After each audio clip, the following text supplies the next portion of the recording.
Hoy tenemos Visión Global, el análisis de la doctora Ileana Rodríguez Santibáñez sobre el conflicto en Ucrania, Rafa. Además, vamos a conocer cuáles serán las capitales culturales de Europa 2022. Gracias por acompañarnos. Muy buenas noches. Miércoles Internacional, mi querida Laura Barrera. Miércoles Internacional. Tenemos muchas cosas. Vamos a comenzar con algo que la verdad suena muy bien. Es una iniciativa que se llama Diálogos de la Gestión Cultural. Hubo un conversatorio para platicar acerca justamente de la cultura como un bien público. Vamos a ver parte de lo que se dijo. Camino a la Conferencia Mundial de la UNESCO sobre Políticas Culturales y Desarrollo Sostenible Mondiacult 2022, que tendrá lugar en nuestro país a finales del mes de septiembre. Se llevan a cabo desde distintos frentes varios ejercicios de reflexión y discusión acerca de cuáles deberían ser las prioridades que se aborden en este importante encuentro al que asistirán más de 120 ministros de cultura de todo el mundo. Es en ese tenor que la iniciativa Diálogos de la Gestión Cultural, que agrupa a más de 4.600 gestores y agentes culturales de América Latina y España, organizó un conversatorio virtual en el que participaron 3 especialistas en materia de gestión y legislación cultural. La charla se desarrolló alrededor de la propuesta de la UNESCO de plantear la cultura como un bien público global. Nuestra actitud de cara a la cultura puede ser contemplativa y quedarnos o asumirla como un bien o una serie de bienes culturales, un bien social universal. Cuando nos organizamos y vemos la cultura no solamente desde la antropología, que es un ámbito sumamente importante, sin duda, sino desde el ámbito jurídico. Y no solamente verla desde el ámbito jurídico, sino actuar. Ver la cultura como un bien público en lo que es la prestación de bienes y servicios es entenderla desde el ámbito del derecho como lo que es un derecho fundamental, a tener acceso a bienes y servicios, a ejercer nuestros derechos culturales. Por su parte, Carlos Villaseñor, especialista en políticas culturales y patrimonio cultural e inmaterial, puso en contexto cuáles eran las condiciones del mundo en el que se celebró la primera edición de Mondiacult hace 40 años. Hoy, 40 años después de Mondiacult, a lo que nos enfrentamos es que los contenidos simbólicos están de alguna manera siendo secuestrados, siendo privatizados por las plataformas digitales. ¿Cuál es el sentido actual de la cultura entendida como este sistema de intercambio de contenidos simbólicos para conformar nuestra representación de nosotros mismos y nuestras relaciones con el otro? ¿De quién es? ¿Cómo debe circular? ¿Para quién debe estar disponible? Y no por una cuestión de los fines de lucro, sino, insisto, como dice la Declaración de México 82, porque todos estos contenidos simbólicos finalmente conforman nuestra manera más acabada de estar en el mundo. En su intervención, el investigador y conferencista chileno Alex Paredes Lazo, especialista en emprendimiento creativo y cultural, se cuestionó si hay ciertos bienes culturales que deberían seguir siendo privados y que debería entenderse por bien público cultural. Pensar que todo tiene que pasar por una administración pública, creo que sería un error importante. Como también pensar que todo tendría que ser privatizado, ¿no? Cualquiera de las dos cosas. ¿Dónde están los límites de esto? ¿Dónde está el límite del bien público cultural y el bien privado cultural? La charla fue transmitida por Facebook en el grupo Diálogos de la Gestión Cultural. Quienes estén interesados en ver esta y las siguientes conversaciones con motivos de Mondiacult 2022 pueden solicitar su ingreso al grupo. Con información y texto de César H. Meléndez, Noticias 22. Antes de pasar a la siguiente información, permítanme decirle hola a Laura Regis en la traducción de lenguas de seña mexicana. Y ahora sí, estamos a unas horas de que inicie el Simposio Internacional de Teorías sobre Arte Contemporáneo, y este 2022 desde distintos ejes serán analizadas las diferentes presentaciones de la violencia y cómo la imagen ha evolucionado de acuerdo con los avances tecnológicos. Organizada por el Patronato de Arte Contemporáneo AC, se lleva a cabo la 15ª edición del Simposio Internacional de Teoría sobre Arte Contemporáneo, CITAC. En esta ocasión, está dirigido por Jesse Lerner y Rubén Ortiz Torres, y tiene como título El fin, en alusión a lo que se ha denominado como las sucesivas muertes de la imagen y las representaciones de la violencia. Se dice que la fotografía mató a la pintura, pero la pintura se sigue haciendo. Se dice que las tecnologías digitales matan ahora al cine y a la fotografía, y en realidad no creemos que se deje de hacer. Pero bueno, sí cambia la manera de hacerse, de distribuirse. Ahora que con la pandemia y el COVID, pues bueno, ya no podemos asistir a las salas cinematográficas a ver las películas como este evento comunitario. La 15ª edición de CITAC tiene 3 ejes temáticos: las familias de todos, donde se abordan la fotografía humanista; cine para romper proyectores, con temática de cine experimental; y alarma, donde se revisa desde una perspectiva ética la representación de la violencia. Esta edición está antecedida de un ciclo de cine que apunta a introducir los temas. El ciclo de cine tiene por lo menos 2 funciones: introducir temas principales del simposio, pero también hay varios realizadores, cineastas, videoastas que van a presentar como parte del simposio, y queremos introducir su trabajo o una parte de su trabajo a un público que, no sé, tal vez no tiene tanto conocimiento de los trabajos. El Simposio Internacional de Teoría de Arte Contemporáneo reúne a una gama de especialistas en su programa. Trevor Paglen, Lourdes Portillo, Steve Fagan, Rubén Ochoa, Jimena Cuevas, Craig Baldwin, Los Ingrávidos, Natalia Magluf, varios artistas, historiadores de arte, teóricos, curadores.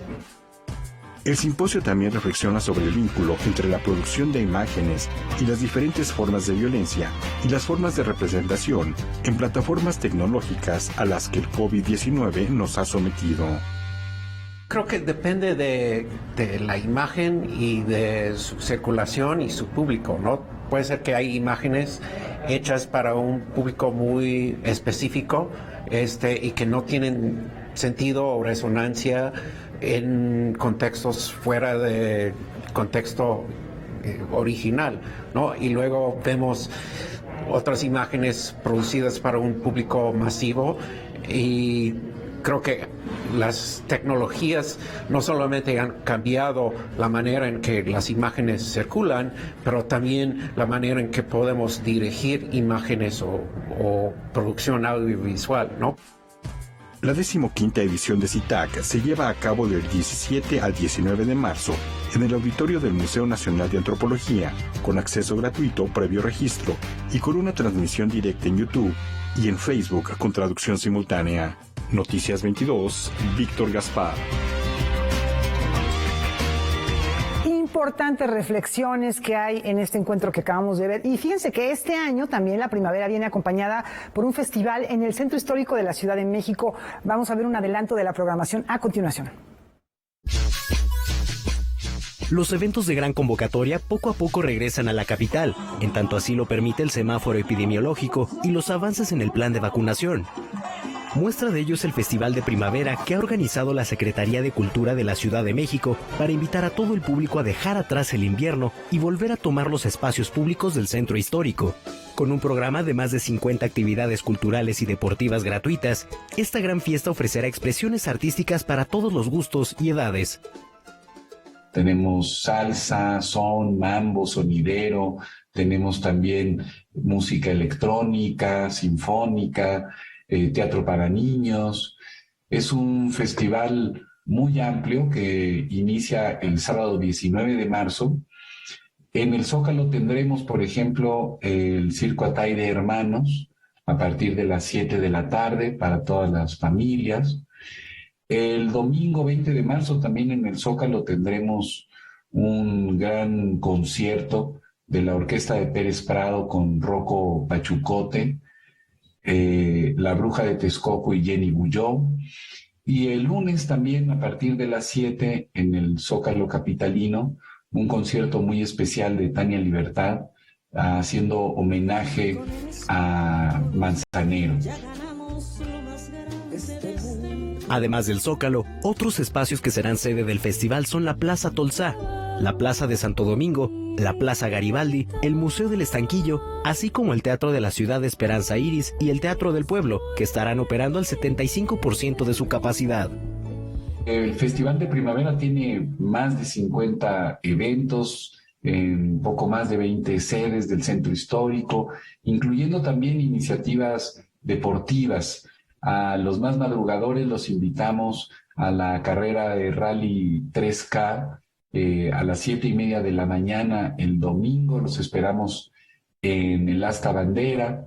También el sábado tendremos el programa de Ponte Pila, muy exitoso para poder bailar de forma simultánea en 10 plazas del centro histórico.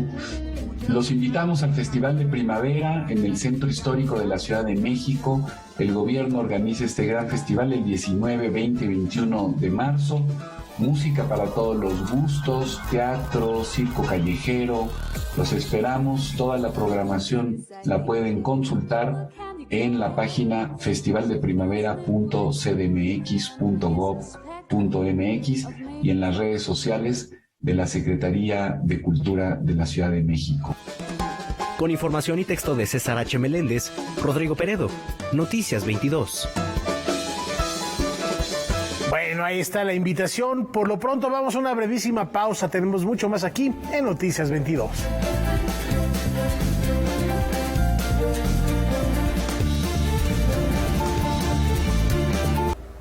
Cada año el Consejo y el Parlamento Europeo eligen a 2 ciudades como capitales europeas de la cultura. Este año la decisión ha sido coronar a 3 ciudades con ese título. Hoy les vamos a presentar a una de ellas, Esch-sur-Alzette en Luxemburgo. En Berlín, Valentina Torrado, de nuestro canal aliado Deutsche Welle, nos va a contar sobre la propuesta cultural.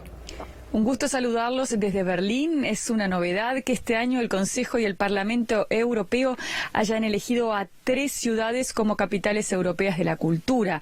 Esch-sur-Alzette en Luxemburgo, junto a las ciudades de Kaunas en Lituania y Novi Sad en Serbia. Esch 2022 será la fórmula de presentación de la ciudad luxemburguesa.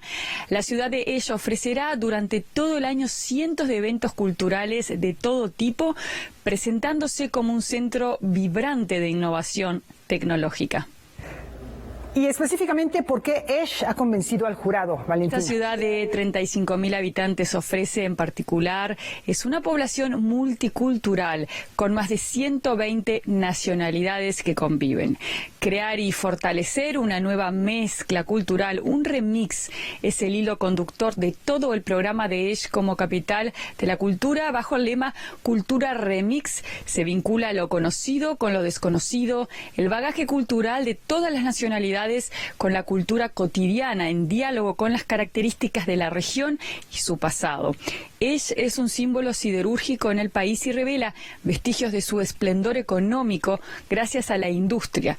Una industria que le ha dado trabajo a muchos inmigrantes. El paisaje fabril, junto a los hornos en desuso, se convierten en el escenario principal para las actividades culturales y artísticas de Esch 2022 y les dan la bienvenida al arte en todas sus facetas: instalaciones multimedia, teatro, música, artes visuales, danza, cine, arquitectura y también eventos gastronómicos. Además, se destaca la importancia de la participación activa de los ciudadanos para repensar y a la vez crear el futuro de la región con talento y diversión. Valentina, ¿qué significa para Esch obtener este título? Cuéntanos. Esta iniciativa de galardonar a ciudades europeas como capitales europeas existe desde 1985 y fue pensada para destacar la riqueza y la diversidad culturales de cada rincón de Europa y darles así también una publicidad internacional a las ciudades elegidas, como reforzar el sentimiento de pertenencia al lugar. Además, recibir un título como este para una ciudad tan pequeña y desconocida va de la mano no solo del prestigio que gana la ciudad a nivel internacional, y eso incentiva el turismo, sino de muchos beneficios a nivel económico, ya que los fondos económicos ayudan a transformar sus estructuras culturales para que permanezcan para los habitantes. Esto fue todo sobre Esch 2022. Hasta pronto y saludos desde Berlín. Valentina Torrado, de DW. Valentina, muchas gracias por esta información y por traernos una ciudad de verdad muy, muy desconocida, por lo menos en esta parte de América. Está al sur justamente del Ducado de Luxemburgo. Vamos a descubrir esta localidad, Rafa, que tiene 30,000 habitantes, que no es muy grande y que tiene muchos atractivos desde el punto de vista cultural. ¿Qué te parece? Fascinante, Laura, porque hacíamos la reflexión, inclusive encontrar Luxemburgo en el mapa no es tan fácil, es muy pequeño y ahí está en Europa, y reconocer, y más una ciudad que aporta tanto, ya lo escuchábamos en este reportaje de la Deutsche Welle, no solo a nivel cultural, sino también a nivel industrial. A pesar de ser tan pequeño, vale la pena hacer el reconocimiento. Ojalá algún día podamos ir a Luxemburgo y conocer Esch, Laura. Se ve que es una ciudad realmente muy bella por las imágenes que estábamos viendo. Tiene un festival de rock importante al que asisten los grandes representantes del pop, de rock, de la música contemporánea. Como dices, tiene una historia de siderurgia, pero ya revisando un poquito más, fue una ciudad que perteneció a España en un momento dado y que después fue destruida durante la Revolución Francesa, pero pues la gente se repuso y volvió a reconstruir su ciudad. Y bueno, pues ahí está esta ciudad que no tiene tantos habitantes como lo mencionaba, 3 decenas de habitantes, y que pues tiene muchos atractivos desde el punto de vista industrial, económico y desde luego cultural. Y eso que hablas de la devastación de la revolución, que sirva también de ejemplo ahorita que tenemos noticias tan preocupantes como lo que sucede en Ucrania, y que ya más adelante va a analizar la doctora Eliana cuál ha sido el avance, pero también reforzar el papel de la cultura para reconstruirse como sociedades. Ahorita escuchábamos que también una ciudad de Lituania va a ser también capital cultural del mundo. Lituania, que en algún momento perteneció a la Unión de Repúblicas Socialistas y Soviéticas. Son historias muy jóvenes, Estonia, Lituania, la misma Ucrania, y vemos cómo el desarrollo basado en la cultura y en la educación las convierte en naciones ejemplares. Sí, estas 3 naciones que hablas, que son Letonia, Lituania y Estonia, que tienen músicos, que tienen artistas, que tienen propuestas culturales tan interesantes, los países bálticos, y luego están los Balcanes, en fin, todas estas ciudades que a lo mejor nos parecen muy, muy lejanos, estos países que nos parecen tan lejanos, tienen historias y propuestas culturales que, como dices, bueno, son resultado de escisiones, de destrucción, de guerras, pero en las cuales sus habitantes remontan todo este mal y, bueno, logran salir adelante y reconstruir sus ciudades gracias al arte, gracias a la cultura y gracias a la solidaridad que hay entre los ciudadanos. Rafa. Pues ojalá en Esch nos estén escuchando y viendo ahorita en este momento. Si no les importa hacer de repente 32, 35, vamos a hacer unos reportajes y celebramos que sea Capital Europea 2022. Y a propósito de cultura, Laura, este sábado 19 se conmemora el Día Internacional del Artesano, y a partir del viernes 18 comienzan las actividades de la Feria Internacional Las Manos del Mundo. Las artesanías son un testimonio vivo de la riqueza cultural de México. Cada producto o pieza que se manufactura, más que ser un simple objeto, es un incentivo para conocer otros lugares de nuestro país. Generalmente, la comunidad creadora de todo el mundo se ve afectada por la intervención de revendedores en el proceso de comercialización. Con el afán de quitar intermediarios y favorecer la economía del sector artesanal, Socorro Oropesa instauró Las Manos del Mundo, una feria que este año celebra su 18ª edición en Expo Reforma. Nosotros somos una unión de artesanos, una unión nacional de productores artesanales. Hemos logrado que mucha gente en estas 18 ediciones, muchos artesanos, conozcan, abandonen el tablón de la feria agropecuaria de su pueblo para entrar en un recinto ferial donde hay iluminación, donde hay música, donde hay un programa cultural, pero sobre todo donde hay un stand. Estamos dándole un lugar digno al artesano para que muestre sus productos, para que exponga esos bellos productos. Del 18 al 20 de marzo, creadores de más de 20 estados de la República y del país invitado Bolivia ofrecerán todo tipo de productos que van desde textiles, piezas de barro, arte huichol, calzado con diseño tradicional o cajitas de olinalá, hasta productos agroalimentarios como salsas, dulces típicos, café, semillas y quesos. Para esta edición se ha contemplado un programa cultural con diversas actividades. Tenemos durante los 3 días programa cultural donde vienen ballets, en este caso se le dedica a Bolivia, viene un ballet boliviano precioso, tenemos cantantes de música vernácula, tenemos un cuadro de música armenia muy bonito, que son danzantes y música de la República de Armenia. Tenemos la subasta. Hay algunas gentes que al final dicen, yo quiero subastar todo esto en 400 pesos. ¿Y qué es todo esto? Pues son 3 ceniceros, 2 caballitos para el tequila, una servilleta bordada, qué sé yo. Pero a la gente le gusta, ya empezó a trabajar la subasta y a veces se hacen unas pujas muy interesantes.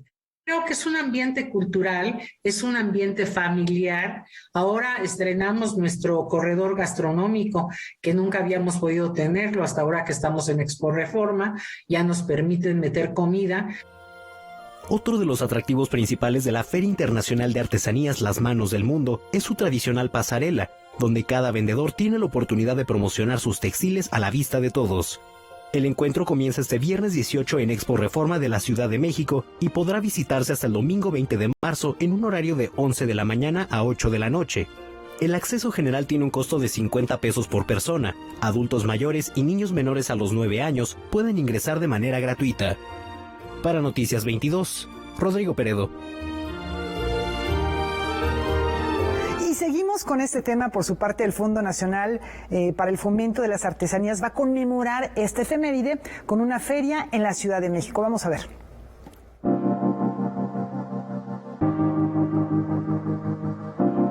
En el marco del Día Internacional de las Artesanas y los Artesanos, que se conmemora el 19 de marzo, el Fondo Nacional para el Fomento de las Artesanías, FONART, llevará a cabo una gran feria en la Ciudad de México con la presencia de más de 50 grupos artesanales de todo el país, que pondrán sus creaciones al alcance del público. Esta actividad forma parte de los esfuerzos por seguir promoviendo el trabajo de un sector altamente afectado por la pandemia. Es del todo interesante y loable ver la respuesta del sector artesanal, en particular en México, ante la calamidad que esto ha implicado, tanto en tener una nueva actitud de creatividad propositiva en torno a su producción, en particular en los concursos nacionales, de solidaridad entre ellos para lograr enfrentar una problemática tan compleja como la de la salud. Aunque aún no se cuenta con los datos duros que permitan dimensionar el impacto económico que ha tenido la pandemia en el sector artesanal, hay fenómenos propiciados por la crisis que, a decir de la doctora Emma Llanes, demuestran la solidaridad, resiliencia y capacidad de reinvención de las y los artesanos mexicanos. Por ejemplo, para llegar a los centros comerciales diversos sin arriesgar a toda la comunidad. Nombraron representantes para que fueran y vendieran lo de todos, y en algunos casos estas ventas se distribuían de manera equitativa independientemente de qué prenda se vendió, de qué artesano u artesana. Otro fenómeno importante fue, se sabe ya, la orientación hacia la producción de cubrebocas, por ejemplo, para salvar este aspecto de la crisis. En otros casos se lograron empezar a vender en línea, cosa que fue una novedad para los propios artesanos y artesanas. De manera complementaria a la Feria Artesanal y como parte de la exposición Arte de los Pueblos de México, Disrupciones Indígenas, que exhibe el Museo del Palacio de Bellas Artes, FONART llevará a cabo en este recinto 4 mesas de diálogo con maestros artesanos, las cuales iniciarán el próximo sábado al mediodía para posteriormente realizarse cada jueves en el mismo horario. Las mesas podrán seguirse online en las redes sociales del FONART. Vamos a que nos expliquen los artesanos cómo a través del tiempo qué modifican y qué conservan de esta técnica, porque básicamente el arte tradicional es una especie de biblioteca visual de lo que es el país. La Feria Artesanal, con motivo del Día de las Artesanas y los Artesanos, tendrá 3 sedes durante 4 días de actividades. El 19 de marzo, como ustedes saben, es el Día Internacional de las y los Artesanos. Desde el Fondo Nacional de las Artesanías, FONAR, los invitamos a conocer a nuestros creadores de la arte tradicional y sus creadoras, desde luego, en el Centro Cultural Los Pinos, ya muy conocido por todos, el Museo de Culturas Populares, que como saben ustedes está en Coyoacán, y en la explanada de la Secretaría de Economía, que se ubica en la calle de Pachuca, número 189. Los esperamos con todo el cariño del mundo, invitándolos a fortalecer a tan importante sector.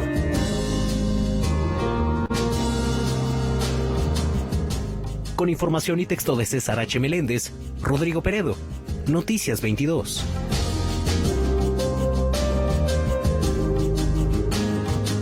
Y por supuesto aquí estaremos dando seguimiento a todas las actividades del Día del Artesano. No se pierdan Noticias 22 mañana, pasado mañana. Hay mucho todavía que celebrar y que decir al respecto. Y como todos los días a las 9 de la noche tenemos Debate 22. Hoy Kimberly Armengol recibirá a Paulina Ríos, Arturo Landeros y a Mariana Morales para hablar sobre la protección de periodistas en riesgo. No se lo pierdan, terminando este espacio informativo. Una brevísima pausa, volvemos. Vamos con cine. En su más reciente película, Shinpei Takeda entremezcla la realidad, utiliza también la ficción para hacer una metáfora sobre la violencia. Este largometraje titulado Apocatástasis es una propuesta que se exhibe en el FICUNAM.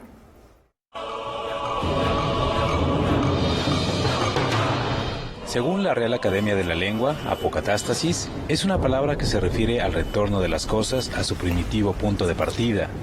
Desde la visión de la teología, sugiere que al final de los tiempos todos los seres volverán a ser uno con Dios. Esta palabra también da título a la más reciente película del director Shinpei Takeda. El largometraje tiene dos líneas argumentales que luego se entrelazan. La primera historia se desarrolla en la frontera norte de México y gira en torno a Joaquín, un músico que busca superar la muerte de su hermano. En realidad, Joaquín se interpreta a sí mismo y a su realidad. Él fue al Hiroshima como en parte de viaje, ¿no? Y vi una camiseta quemada, que todavía está en el museo, quemado desde el tiempo de bomba atómica en 1945. Y son las camisetas y ropas quemados y muy intenso. Y me marcó muy emocionado, diciendo que sí, eso, el recuerdo sobre las camisetas que trajo la policía, pero lo de camiseta de su hermano, ¿no? La segunda historia se desarrolla en Berlín y gira en torno a una chica que trabaja en un consultorio de dentistas. Parte de su labor es tomar las placas de rayos X, pero en su paranoia imagina que la radiación le está afectando. Radiación, cosas que no podemos ver, pero están ahí. No es fácil de medir, no tiene olor, no tiene color, no tiene formas. Entonces, ¿cómo enfrentamos con ese tipo de fuerza invisible? Y violencia es igual, ¿no? También. La tercera parte de la historia se desarrolla en Japón, en una isla desierta. Ahí sus historias se entrelazan. Es oportuno decir que en toda la película se desdibujan las fronteras entre realidad y ficción. Ahí tenía que jugar entre las dos cosas muy muy cuidado, pero también eso es lo que sabemos hacer en tijuanenses, ¿no? Eso es lo que aprendí cuando vivía en Tijuana, para cómo cruzar las fronteras, pero siempre hay manera de cruzarlos, ¿no? Entonces, en frontera entre documental o ficción y no ficción, este tipo de cosas, pues ya le mezclé bien. Apocatástasis forma parte de la sección Ahora México del Festival Internacional de Cine de la UNAM. Noticias 22, Julio López. Y en esta fiesta cinematográfica también se proyecta Dioses de México, un largometraje que retrata cómo la identidad cultural de los pueblos originarios y afrodescendientes en todo nuestro país ha prevalecido con el paso del tiempo. Dioses de México es un retrato sobre comunidades rurales que resisten el avasallante paso de la modernización en el país. Un ensayo audiovisual que embeleza y que se convierte en un viaje sensorial para el espectador. Y es un viaje personal que empecé yo hace 9 años para descubrir mejor el país, para conocerlo mejor, sobre todo la parte rural, digamos, porque siempre tuve una gran fascinación para los mundos de campesinos, de pescadores, para la tierra, digo, para todo lo que es lo que podemos llamar como mundos arcaicos. La película se divide en 3 capítulos. El primero de ellos se desarrolla en una salinera, ubicada en la Mixteca poblana. Ha sido una buena, digamos, plataforma, si quieres, pues, por así decirle, para empezar a una comunicación con ellos y decidir un poco, la mayoría de los casos, decidir juntos qué es lo que íbamos a filmar, cómo querían ellos mismos ser retratados, en qué lugares, por qué este lugar y no otro, según la importancia del lugar, tanto personal como simbólica. La segunda parte se compone de una multiplicidad de retratos en blanco y negro tomados a lo largo de año y medio en diferentes comunidades indígenas de México. Y filmamos en 17 estados de la República Mexicana, entonces así nos metimos bastante profundo en Durango, en Sonora, también en la Sierra de Nayarit, inclusive en el sur, en las Sierras Lacantonas, y también en las partes más desérticas del norte y en Chihuahua, en la Sierra Tarahumara, etc. La tercera parte de la película es un retrato de una mina de antimonio que se encuentra en Real de 14, que tiene más de 100 años de antigüedad y se calcula que sus túneles se extienden a lo largo de 300 kilómetros. Y fotografiar piedras, formalmente, paredes de piedra, no es tan sencillo. Porque si lo iluminas mal, se ve todo muy parejo, muy flat y realmente no se ve bien, ¿no? Entonces, esto ha sido un poco un reto, sobre todo al principio de toda la filmación, ahí en las minas, para entender nosotros cómo filmar bien esa parte. Y sobre todo, además de esto, de dar también una idea de verticalidad de las cuevas. El director prescinde de los diálogos, en cambio nos presenta un extraordinario diseño sonoro que se convierte en el narrador de esta película. En ese sentido, Dioses de México también es un homenaje para las personas que luchan por preservar su identidad cultural. La película forma parte de la programación oficial del Festival Internacional de Cine de la UNAM. Noticias 22, Julio López. Y continuamos con el séptimo arte. Fíjense que Cinema Planeta, en colaboración con la Universidad de Guadalajara, lanza una nueva plataforma de educación ambiental en la que docentes y alumnos van a tener acceso a 8 materiales enfocados al cuidado de nuestro entorno. Vamos a ver toda la información. Con el objetivo de apoyar a los maestros de preparatoria, es que Cinema Planeta diseñó una plataforma con la cual docentes y alumnos podrán tener acceso a películas que hacen hincapié en la importancia de cuidar el medio ambiente. Justamente lo que quisimos fue que para darle rigor, digamos, a estas guías, pues nos teníamos que sustentar con especialistas pedagógicos y además con maestros que trabajan frente a grupo, ¿no? Y que tienen también ya esta experiencia de estar frente a los jóvenes, porque cuando estás entre grupo, pues justamente pues te planteas y te propones poder generar dinámicas y diálogo y toda una serie de trabajos, tareas y dinámicas que se generan en la propia clase. Estas maestras lo que nos permitieron fue que estas guías se alinearan a las ciencias naturales y a las ciencias sociales dentro de su sistema educativo, ¿no? Y luego, como ellas trabajan ante grupo, en las guías de estudio que tienen las películas, pues si tú las lees, lo que vas a empezar a encontrar ahí son dinámicas, que provocan a los maestros justamente pequeñas actividades, reflexiones, diálogos, discusiones, tareas, investigación de campo, que eso también es bien importante. Escuela Planeta contó con la colaboración de la Universidad de Guadalajara para diseñar las guías y la plataforma de libre acceso en todo el país. Por ejemplo, Un Salto de Vida, que estuvimos trabajando con la distribuidora Tecolote Films, pues en este caso es un corto de 20 minutos que habla sobre el río Santiago, que está súper contaminado en Jalisco, y que ya ha habido casos de niños que caen ahí y se mueren, y que es una problemática, como decían, que viene ya de una década, ¿no? Y más, ¿no? Entonces, eso, digamos, la gente que produce estas películas de pronto son sensibles a estos temas y le ven la importancia de seguir trascendiendo con los temas y seguir incidiendo incluso en políticas o en decisiones que se toman en los estados a través de la presión que puede hacer una película, y están contentos de participar. Por el momento se cuenta con 8 títulos, entre los que están Planeta Océano, Una isla en el continente, Un salto de vida, Microplastic Madness y Nahui Olin.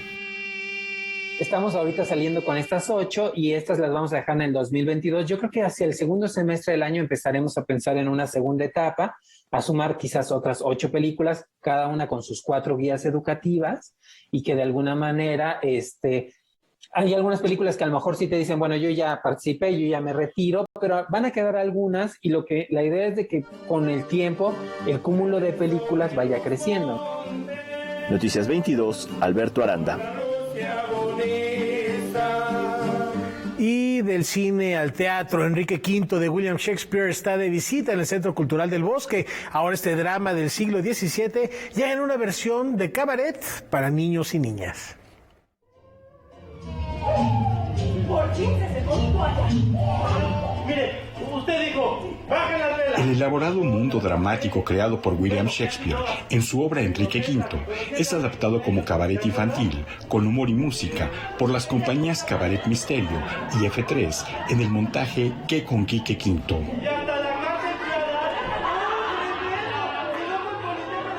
Tomamos este clásico de Shakespeare para hacerlo cabaret para niños y niñas. Y entonces, en vez de tener este conflicto entre Francia e Inglaterra, se tradujo a el reino de la censura, que es el reino de los adultos, y el reino de los infantes, que nadie escucha. Entonces, Enrique V se tiene que enfrentar con el rey de la censura para poder ganar su autonomía como país, ¿no? Y bueno, pues toda esta locura la adaptamos con solo 2 actores en escena y música en vivo. La música original e interpretación en vivo corren a cargo de Claudia Arellano y Jenny Boyan, y cuenta con elementos escénicos mínimos que apelan a la imaginación infantil. El montaje es dirigido por Andrés Carreño, quien adaptó la pieza pensando en buscar maneras no violentas de concretar la paz, de acabar con el machismo, dar paso a la equidad y terminar con los tiranos y los dictadores. Actoralmente fue un reto impresionante para los dos, porque pues era resolver todo eso pues con 2 personas, ¿no? Hacer una batalla campal con 2 personas, hacer... recrear todo un mundo de infantes y recrear todo un mundo de censura con 2 personas. Entonces, pues era de mucha precisión corporal para que pudieran quedar claros los personajes, los mundos. También en la escenografía y la utilería nos ayudó a poder aterrizarlo. Usamos muy pocos elementos y esos los vamos transformando. Tenemos objetos que son únicamente del reino de la censura y otros que son únicamente del reino de los infantes, pero ese objeto se transforma en todos los personajes.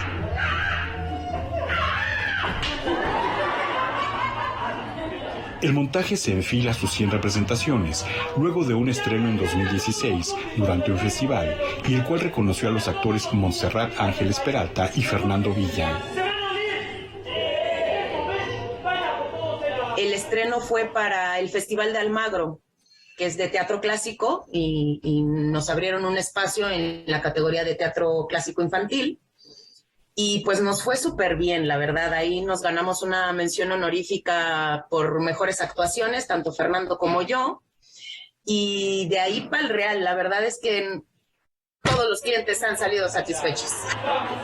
Que con Quique Quinto se presenta en el Teatro El Galeón Abramo Seransky del Centro Cultural del Bosque todos los sábados y domingos a la 1 de la tarde hasta el 24 de abril. Noticias 22, Víctor Gaspar. Ya está aquí la doctora Ileana Rodríguez Santibáñez. Regresamos con Visión Global.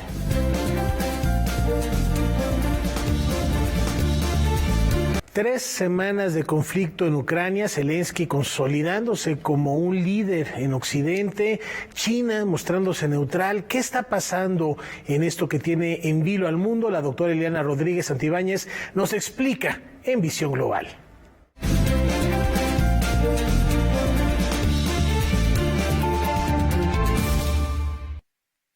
Pues buenas noches y vámonos a la vuelta al mundo en menos de 10 minutos, pero sin duda no podemos dejar de analizar el conflicto en Ucrania, un conflicto que está generando inestabilidad en los mercados, éxodo masivo de refugiados, de desplazados al interior de Ucrania y por supuesto la baja de cientos de civiles y por supuesto de ambos lados de la defensa de uno y otro estado. Vamos un poco a analizar un poco la figura de quién es Volodymyr Zelensky, este presidente joven de 44 años que se ha vuelto famoso por este conflicto en particular.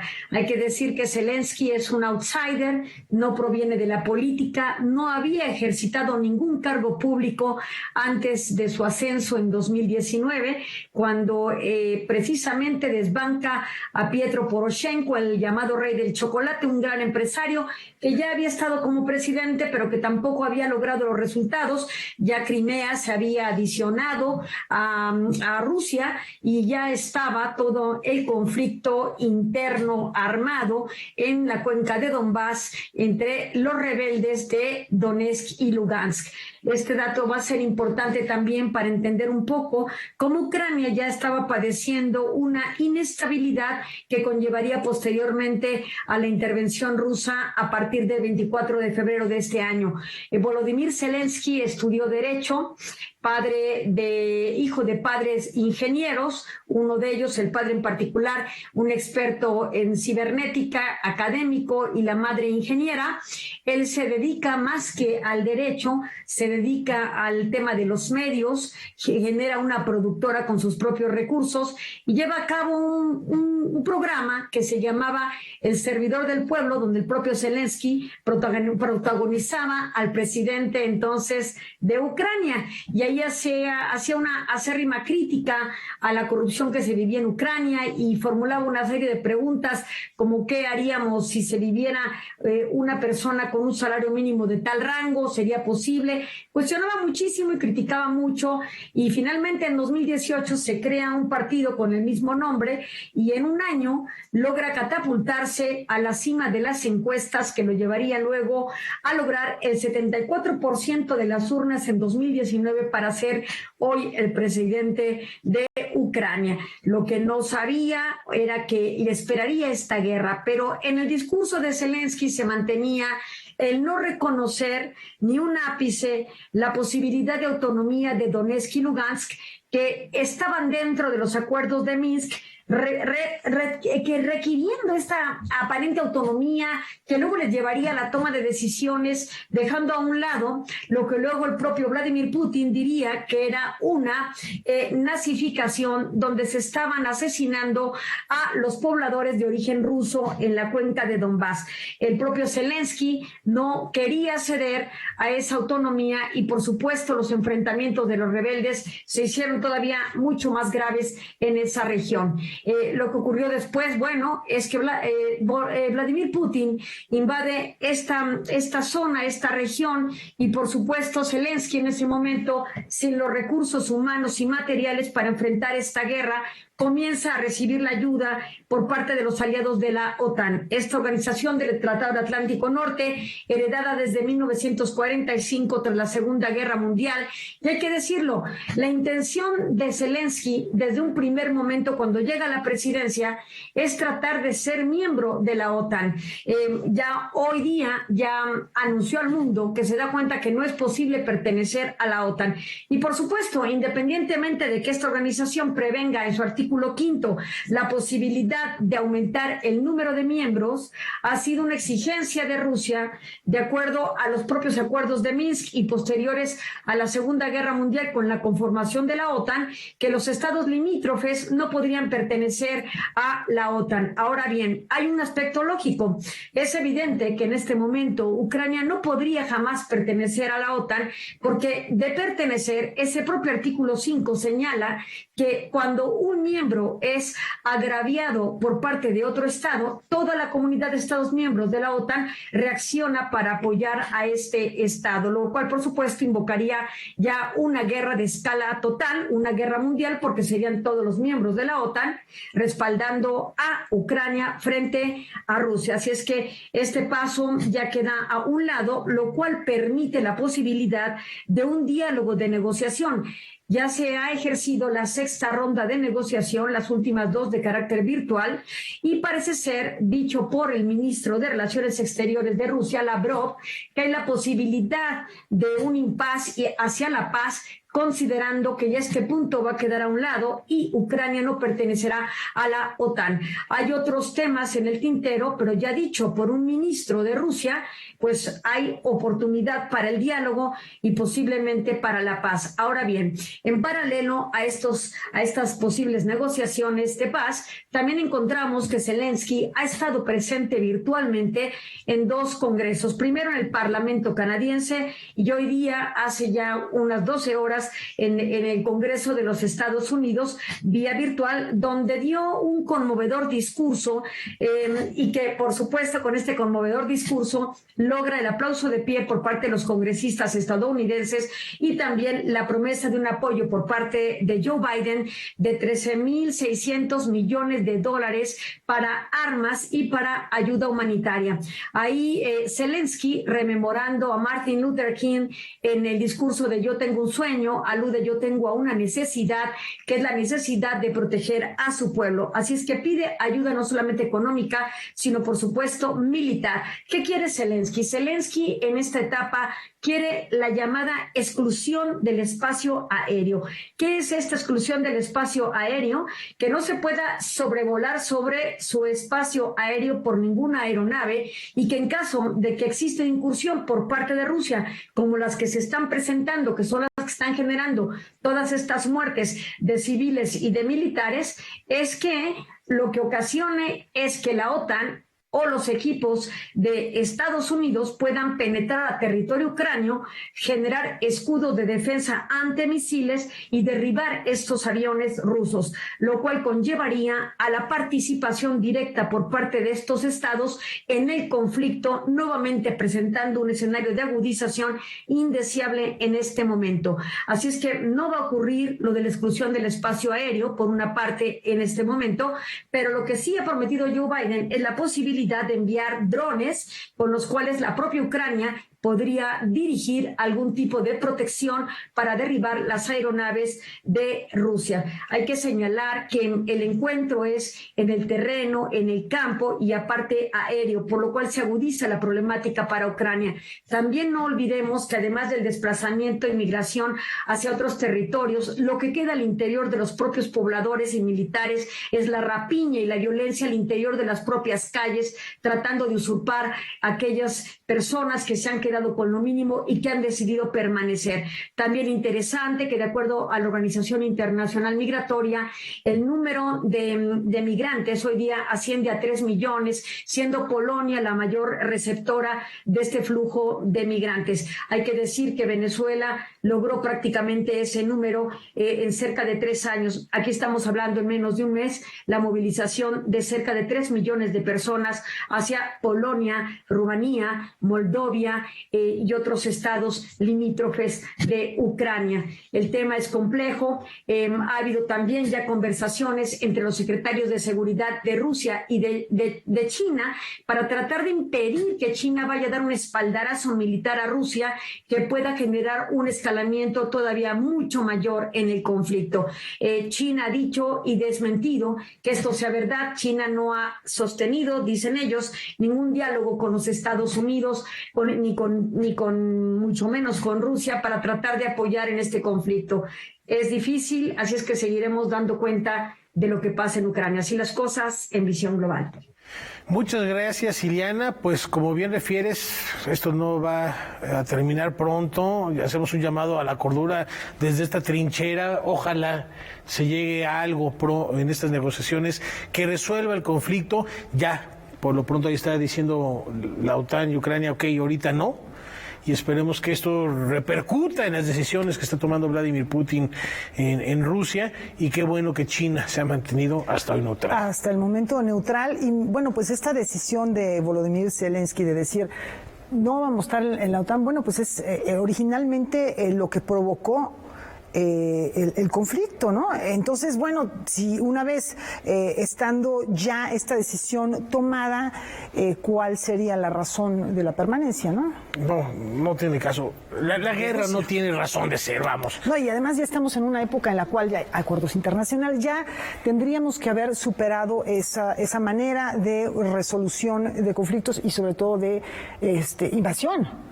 ¿No? Y recordar que la primera víctima de una guerra es la verdad. Así es que seguiremos observando qué pasa. Con esa frase nos quedamos, Ileana. Muchas gracias. Nos vemos la próxima semana.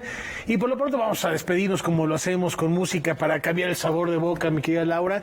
Una propuesta bastante atractiva. Nos vamos a disfrutar la música de un gran compositor austriaco. Efectivamente, a 80 años, si no me equivoco, son 80 años de su muerte, Alexander von Zemlinsky. Efectivamente, vamos a disfrutar un poquito de su música, director de ópera, de la ópera de Viena, maestro de capilla de la ópera también del pueblo de Viena.